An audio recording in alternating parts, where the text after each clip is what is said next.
Hey, what's up guys? So today I'm going to be going over how you can edit your iPhone photos so they go from very basic off the camera look into something that looks very professional and very stylish at the same time. So this is going to be all done through the Photos app. There is an editor there. Pretty sure you've probably seen it. So this is a quick little video here. I'm going to open up my phone. I have some photos that I do have already selected that I'm going to be editing. So let's go into my favorites folder and figure out which photos I want to be edited. So as you can see, this photo right here is actually already edited. So it looks really cool because it was, first of all, it was shot on my iPhone 11 Pro. On this photo, I basically have this orangish or like a brownish look, while I also have like a lot of slight of like a non-saturated blue kind of a sky look as well. With everything going on here, this was taken on the wide lens, so obviously HDR is really kicking in. HDR basically merges the highlights and the shadows, so you get a really defined image all throughout your composition, instead of having, you know, a regular camera like even this one or a professional camera will actually give you a photo that basically either focuses on the shadows or the highlights depending on what you tend to focus on. But on this occasion, HDR on iPhones is really nice because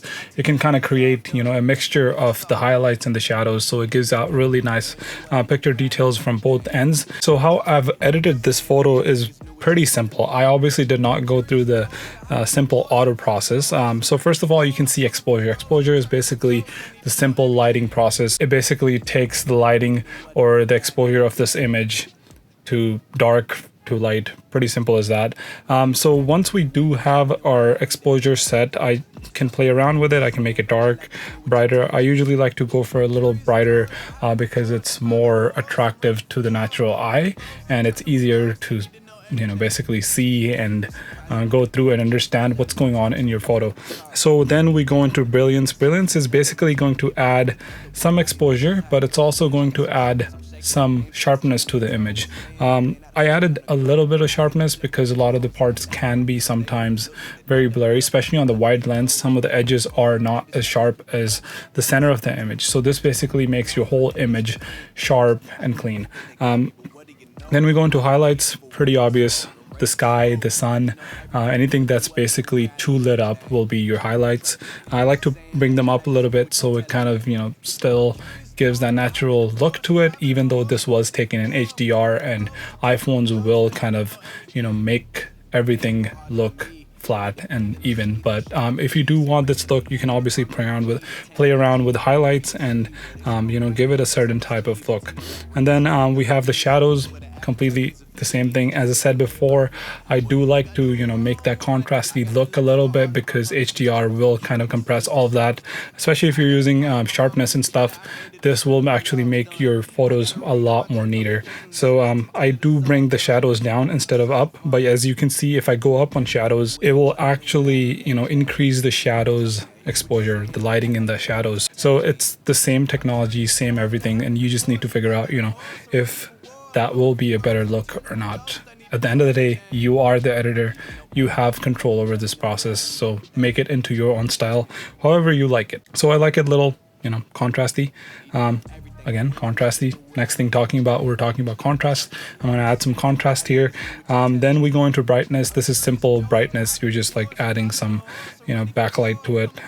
It's not hard to understand, but you can play around with this as well. So then black point. Black point is basically not compressing the shadows or the highlights. This is actually working with how many blacks there are in the image. So it's basically, if it sees a black, you can either compress it to make it more black, or you can, you know, have it made more white or less black per se. So here, contrasty look again, I bring it down. Saturation, usually if you're shooting on the iPhone, there will be enough saturation to saturate your image, so you don't need to worry about any of that stuff. Usually works out really nice. You don't have to add anything. But if you do want to add something, there's a thing called vibrance. You can add vibrance. This basically adds a little bit of color into different places, but primarily it doesn't focus on every single color, while saturation actually is on every single color, but vibrance is usually on, you know, the blues, the greens, etc.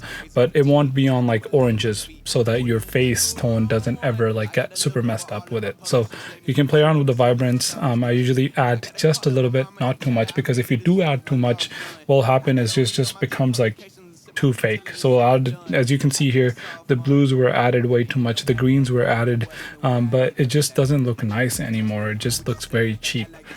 So you do want to keep it around, maybe max go to like 20. If you go after 20, you'll see the results are coming to be a lot more cheap and not professional and not stylish. It just becomes really blown out. Make the right image, make it look natural, because if you go over the board, it won't look natural, and honestly it won't even look nice anymore. So, and then we have warmth, tint, sharpness, definition, noise reduction, and vignette.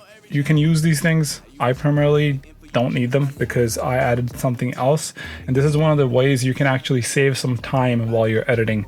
So there are filters in this whole thing. So once you go into your filters on the down below, and then you have different filters here that you can play around with. So as you can see, this is original and it looks pretty bland, it looks boring. So if you want to add some colors into different places, all this is going to do is add shadows, highlights, some colors towards those elements. So highlights and shadows become colored, right? So you're basically applying an opacity of colors into different areas of the image, and this is how these filters work. This is how Instagram's filters work. So if you're wondering, these are really easy to make in Lightroom. If you ever want to get to there, I'll make a different video some another day, and then we can go over all of that over there. And then so I've went through all of these, right? They all have like a different look to them, and I actually went with Vivid Warm. So again, you can go from 0 to 100, right? And it starts with 50 because that's like the middle range, and that basically everything's great. As I did say, if you do push it too much, sometimes it looks bad and sometimes it becomes unnatural. So even the iPhone settings, they prefer you to stay at 50, but I like to go around 70 just because, you know, it adds enough color for it to be stylized, but not too much for it to be overdone or overblown out or anything. So then we go into Vivid Cool and all that. It just doesn't look great. So then I have added these filters, and I added it to be, you know, about 70, whatever looks good. And then I can crop the image, but if you normally shoot it properly, you won't actually have to crop anything. And I'm actually not going to crop this. Reset. It looks great. And then as I said, you can use auto, you can crop it however you like it, you can transform it, you can warp it, you can do stuff that, you know, crazy stuff. This iPhone app is basically the best tool that you can use if you're on a go and you just want to edit your photos, make your whole photos a lot better. And this basically makes it a whole lot better, a whole lot easier. So this was it for today's video. I hope you guys enjoyed it. And if you guys like this video, please make sure to like it, share, and subscribe. I'll see you guys in the next video. Peace out. I'm coming for throats to turn to a ghost. I need to know everything.